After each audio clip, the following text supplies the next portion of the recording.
And now look at the consistency of it. We take off the little blue cap. Now this does not go in the cooler. If I'm making a filler, which I am with this, I can't add my buffy coat into this like this.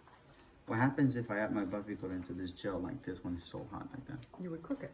I'm gonna kill myself because this is 167 degrees Fahrenheit there.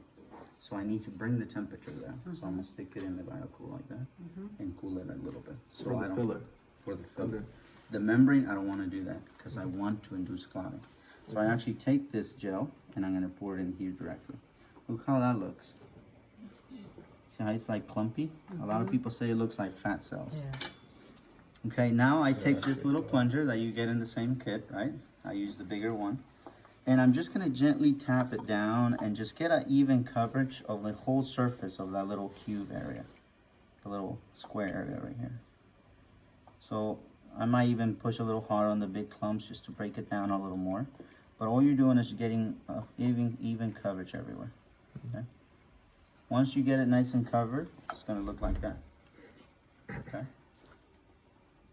Now at this point, to make my membrane, remember why I added to my sticky bone to make it clot?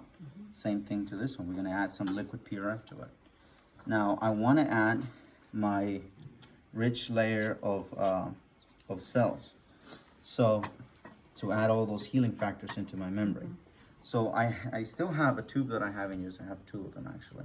But if I only draw 4, which I always do, I always use 4 tubes for a soccer preservation. That gives me an additional solid membrane, makes me sticky bone, and I can make a membrane with it. Okay, just with 4 tubes, 2 blues, 2 reds. We drew extra here because I wanted to show you the filler. Okay.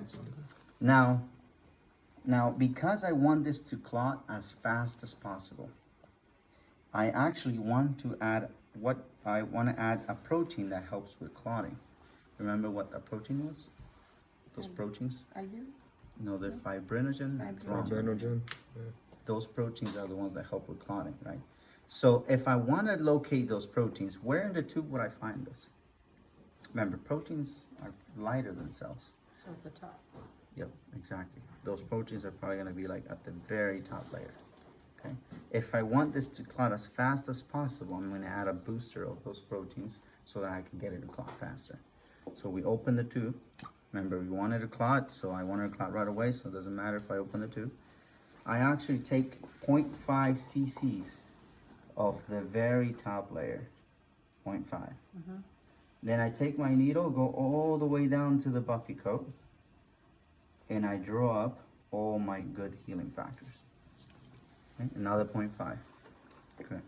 Now, I want to hydrate this gel. So now when you put the liquid into it, you don't want to add a lot of liquid. If I put too much liquid, it's going to take longer to set. So I'm only going to hydrate it. So I add a few drops into it. You just want to see a nice even coverage of liquid on the membrane. Just like so. See how it's nice and evenly covered with liquid? That's what you want. Then, because sometimes when we condense that gel so much, the liquid doesn't make it all the way down. So to allow it to get all the way underneath that gel, I actually take my needle here and I'm going to pierce little holes into it, just to allow that liquid to make it all the way into the membrane and give me a better membrane.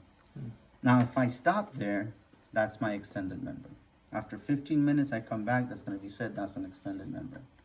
If I want to make the biograft or the biobone, the one protocol that has the membrane in one end and the bone, the sticky bone on the other end, that's used for GBR, I take my bone particles, and at this point, I'm going to add another little layer of bone particles in there. Well, usually we put it in a bowl and it's much easier to control. There you go. I take my bone and I'm going to add a nice even layer of bone on top of that. Okay. I could put more, depending how much thickness you want, is how much bone you put.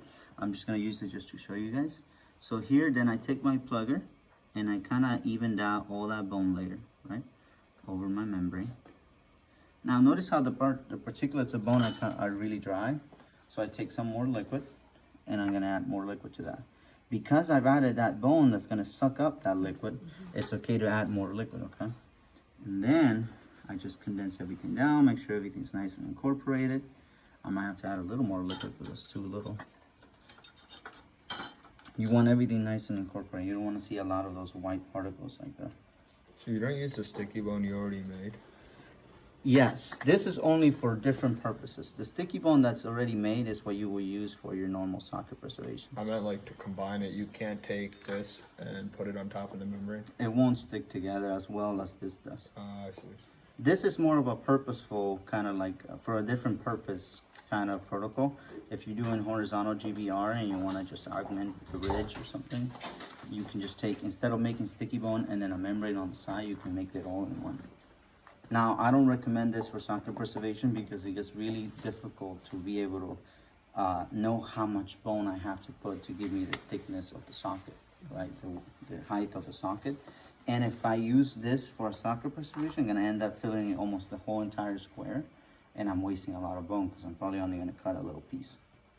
Right, so this is very hard for socket preservation. Or usually if we just doing a socket preservation, make sticky bone on the side, membrane on the side, solid on the side, and you're good. If you're gonna do any ridge augmentation, this is a good protocol to use. Okay. Now we wait 15 minutes, that's gonna set. Now I can go ahead and show you the. So you guys use this if it's like a really thin ridge and you want to put implants in the future, that this would work to. Yep. You kind of, stimulate the osteotomy, yep. And then just take that, attach it right to it, Wow. flap No your gum over tactile it. screws, anything. And then so normally I would like tack a membrane over, you don't need that? No, that's why I said only horizontal. If it's like a difficult area like vertical or something like that, where you have to tack a membrane, then you can't use this. It won't hold. Okay. Only if it's like a horizontal ridge, so you just need to augment it a little bit, and you can just stick it to it and flap the tissue over, then you're good to go. So if it's like a buckle wall missing, you can't do this? You could. You would just have to flap the tissue, stick it right on the buccal area, bone towards the socket, extend the membrane towards the outside, and then flap the gum over again. Because once it's bleeding, it kind of sticks to it. But if you find, I don't know much about perio, I'm not a periodontist, but if you find any that you need to tack a membrane down, because I know they usually do it for more support, then you